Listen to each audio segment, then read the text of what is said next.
Head start. If you believe you can fly, you can fly. I thought to myself over and over with a towel tied around my neck like Superman as I stood at the top of a straightforward staircase looking down at the beginning of these stairs. They were built on the side of this house, where some relatives lived 2.5 stories up. I was 6 years old and trying to find my superpowers. This seemed like a perfect place to try this for the first time. Luckily, the top floor had a long hallway to give me a good running start since there were 2 landings on the way down that I was going to have to clear after takeoff if I wanted to have a good gliding head start.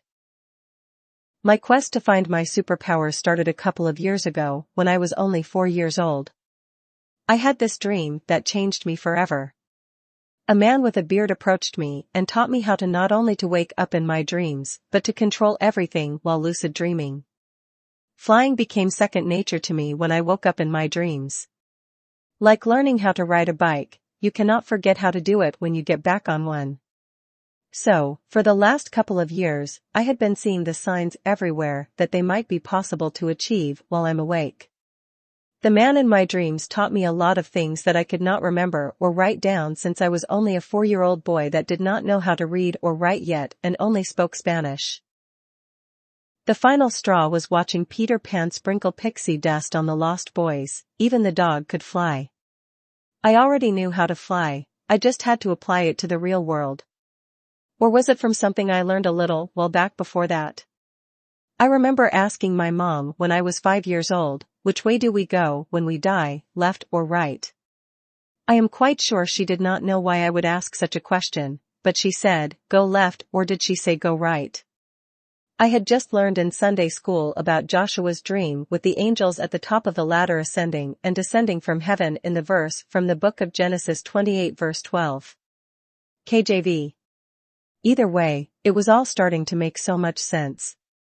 If angels could fly from the top of a ladder, then so can I. To wake up in a dream feels no different than being awake during the day, except the possibilities one can do are endless. This must be real. This must be it. I tightened up my towel when I got to the back of the hallway. I had recently been going to gymnastics at the local park with my older brother, so I knew that I could easily jump and flip roll over like 10 kids laying down, so if my calculations are correct, I was going to need the same amounts of effort if I wanted to clear both of those landings on the way down, just in case I had to glide my way up like Dumbo had to gain speed to take off flying after he dove off that platform. I took off running as fast as I could and dove.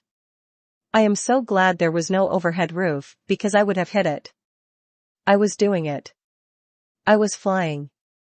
I could feel the sun on my face, the wind in my hair and my cape flapping in the wind behind me. My feet must have clipped the second landing because the next thing I remember is waking up at the bottom of the stairs with my right cheek to the ground in a puddle of my own blood, my legs on the last 2 steps and my mom crying, screaming my name. Saul, Saul. My first thought was as I stared into my puddle of blood was, is that a bone? Head start. Saul Zavala. When I was 4, I was visited by me in a dream, but old. I did not recognize him at first. He showed me everything, every thought, picture book in a ball. Then when I was older, I had this dream that I was flying. I was flying in control when I saw this little boy, sitting in a room on the edge of a bed all alone and staring at the floor.